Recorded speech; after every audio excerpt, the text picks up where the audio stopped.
Hello दोस्तों, स्वागत है आज की इस वीडियो में। आज की इस वीडियो में हम देखने वाले हैं परिमेय संख्याएं और अपरिमेय संख्याएं क्या होती हैं। तो परिमेय संख्याओं को इंग्लिश में हम सबसे पहले रेशनल नंबर्स कहते हैं। इसकी परिभाषा है वे संख्याएं जिन्हें p बाई क्यू के रूप में लिख सकते। p बाई क्यू यानी अंश बट्टा हर के रूप में हम लिखा जा सकता है, जहाँ p बट्टा क्यू पूर्णांक है।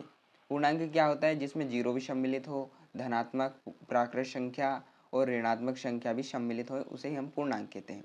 तथा q का मान जीरो नहीं होना चाहिए। q का मान यानी कि हर का मान हमारा जीरो नहीं होना चाहिए। ऐसे संख्याओं को हम परिमेय संख्या कहते हैं।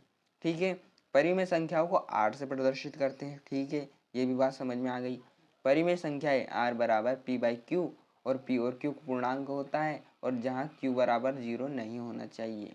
इसका उदाहरण देख लीजिए। 5 क्या परिमेय संख्या है? बिल्कुल है 5, क्योंकि 5 को हम ऐसे लिख सकते हैं 5/1।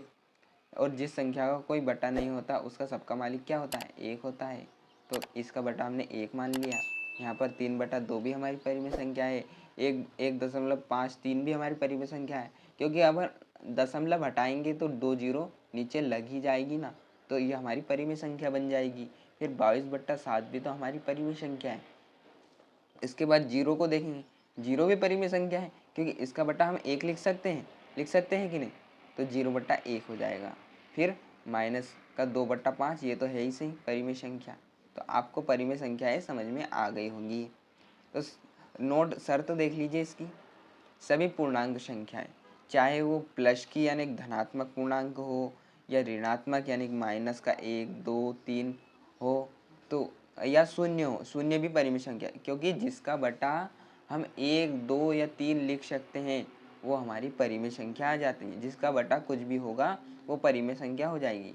जीरो भी एक परिमेय संख्या, बिल्कुल है जीरो एक परिमेय संख्या, क्योंकि जीरो को हम 0/1 के रूप में लिख सकते हैं।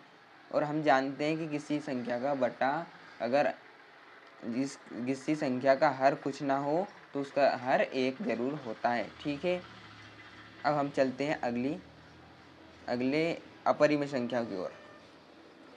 तो अपरिमेय संख्या किसे कहते हैं? अपरिमेय संख्या ठीक इसका उल्टा है। ऐसी संख्या है जिसे हम p बाई क्यू के रूप में नहीं लिख सकते, मतलब अंश बटा हर के रूप में हम नहीं लिख सकते। उन्हें क्या कहते हैं? अपरिमेय संख्याएं। कौन कौन सी होती हैं? √2, इसे भी हम नहीं लिख सकते। √2 को हम बटा में 1 इसमें नहीं लिख सकते, क्योंकि ये अंडर में है। और √3, इसे भी हम नहीं लिख सकते। √5, इसे भी नहीं लिख सकते। √13, इसे भी नहीं लिख सकते। सर पाई का मान 22/7 होता है, नहीं, इसे भी, क्योंकि ये पाई है 22/7 नहीं है, इसलिए हम इसे बटे में नहीं लिख सकते। तो सर क्या √4 हमारी परिमेय संख्या होगी? तो मैं कहूँगा यस होगी। अगर किसी संख्या का अंडर रूट निकल जाए, जैसे √4 का 2, तो ये हमारी परिमेय संख्या आ जाएगी, क्योंकि इसका बटा 1 हो जाएगा। फिर जैसे 9 का √9 आ जाए आपका, तो इसका क्या वर्ग होता है? 3, और 3/1। और एक और उदाहरण देख लीजिए, √16 का वर्ग क्या होता है? 4 हो जाता है, और 4/1 हो जाता है, तो ये भी हमारी परिमेय संख्या हो जाती है। अर्थात ऐसी संख्याएं जिसका वर्गमूल निकल जाए वो परिमेय संख्या में आ जाएगी। तो आई होप कि आपको वीडियो पसंद आई होगी। वीडियो पसंद आई है तो वीडियो को लाइक, चैनल को सब्सक्राइब अवश्य करें। धन्यवाद।